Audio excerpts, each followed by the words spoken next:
ବନ୍ଦେ ଭାରତ ଏକ୍ସପ୍ରେସରେ British blogger ଟ୍ରେନରେ ପାଦ ଦେଉ ଦେଉ ଯାହା ଦେଖିଲେ ସହଜରେ ବିଶ୍ୱାସ ହେବନି। ବନ୍ଦେ ଭାରତ ଟ୍ରେନରେ ଜଣେ ବ୍ଲଗର ଯାତ୍ରା କରିଥିଲେ। ଟ୍ରେନ ଭିତରେ ସେ ଯାହା ଦେଖିଲେ ତାକୁ ସହଜରେ ଗ୍ରହଣ କରିପାରି ନଥିଲେ।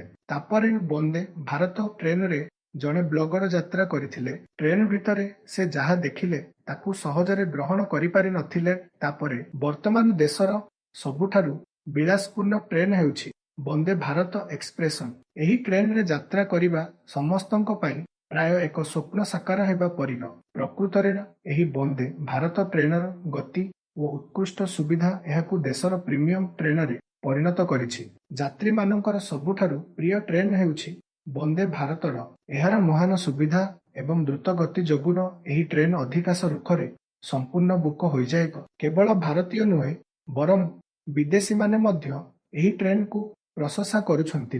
ସମ୍ପ୍ରତି British blogger Charlie Vande Bharat express ମୁମ୍ବାଇରୁ ଗୋଆ ଯାତ୍ରା କରିଥିଲେ ଏବଂ ତାଙ୍କ ଅଭିଜ୍ଞତାର ଏକ ଭିଡିଓ ସୋସିଆଲ ମିଡିଆରେ ସେୟାର କରିଥିଲେ, ଯାହା ତୁରନ୍ତ ଭାଇରାଲ ହୋଇଥିଲା। ଭିଡିଓରେ ବିଦେଶୀ ବ୍ଲଗର ଚାର୍ଲି ଭାରତର ସୁବିଧାକୁ ଦେଖି ଖୁସି ହୋଇଯାଇଛନ୍ତି। ସେ ବିଶେଷ କରି ମୁମ୍ବାଇ ଗୋଆ ଟ୍ରେନ ରୁଟରେ ଥିବା ସିଟ୍ ଦେଖି ପ୍ରଭାବିତ ହୋଇଛନ୍ତି। ଚାର୍ଲିଙ୍କ ଅନୁସାରେ ଲଣ୍ଡନର ପ୍ରସିଦ୍ଧ ଥେମ୍ସଲିଙ୍କ ଟ୍ରେନରେ ମଧ୍ୟ ଏତେ ଆରାମଦାୟକ ସିଟ୍ ନାହିଁ। ବର୍ତ୍ତମାନ ସାରା ଦେଶରେ ପ୍ରାୟ 140ଟି ବନ୍ଦେ ଭାରତ ଏକ୍ସପ୍ରେସ ଟ୍ରେନ ଚଳାଚଳ କରୁଛି। ଏହି ଟ୍ରେନଗୁଡ଼ିକରେ ଏୟାର କଣ୍ଡିସନ୍ଡ କୋଚର ସ୍ୱଚାଳିତ ଦ୍ୱାର, 12 ପିଲାଟି ଜିପିଏସ୍ ସୂଚନା ପ୍ରଣାଳୀର ଜାହାଜରେ ଖାଦ୍ୟ ଯୋଗାଣର ୱାଇ-ଫାଇ ଏବଂ ସିସିଟିଭି ସୁରକ୍ଷା ଭଳି ଅତ୍ୟାଧୁନିକ ସୁବିଧା ଉପଲବ୍ଧ।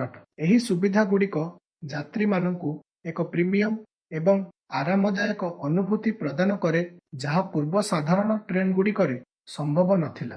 ବିଦେଶୀ ଚାର୍ଲି ମୁମ୍ବାଇ ଗୋଆ ବନ୍ଦେ ଭାରତ ଟ୍ରେନରେ ପ୍ରଥମ ଶ୍ରେଣୀରେ ଯାତ୍ରା କରିଥିଲେ। ଏହି ଯାତ୍ରାର ଟିକେଟ ମୂଲ୍ୟ ଥିଲା 3,631 ଟଙ୍କା। ଟ୍ରେନରେ ପାଦ ଦେବା ମାତ୍ରେ ସେ ଯେଉଁ ଅଭିଜ୍ଞତା ପାଇଲେ ତାହା ତାଙ୍କ ପାଇଁ ସମ୍ପୂର୍ଣ୍ଣ ଆଶ୍ଚର୍ଯ୍ୟଜନକ ଥିଲା। ପ୍ରଥମେ ତାଙ୍କୁ ଏକ ଗୋଲାପ ଫୁଲ ପ୍ରଦାନ କରାଯାଇଥିଲା। ପ୍ରାୟ 8 ଘଣ୍ଟାର ଯାତ୍ରା ସମୟରେ ଚାର୍ଲି ଖୋଲାଖୋଲି ଭାବରେ ଟ୍ରେନର ଆଧୁନିକ ଦୃଶ୍ୟ, ପରିଷ୍କାର ପରିଚ୍ଛନ୍ନତା ଓ ସୁବିଧା ସୁଯୋଗର ପ୍ରଶଂସା କରିଥିଲେ। ଏହା ହେଉଛି ମୁଁ ଯାତ୍ରା କରିଥିବା ସବୁଠାରୁ ପ୍ରଶସ୍ତ ଟ୍ରେନ ସିଟ୍, ସେ ଲେଖିଛନ୍ତି।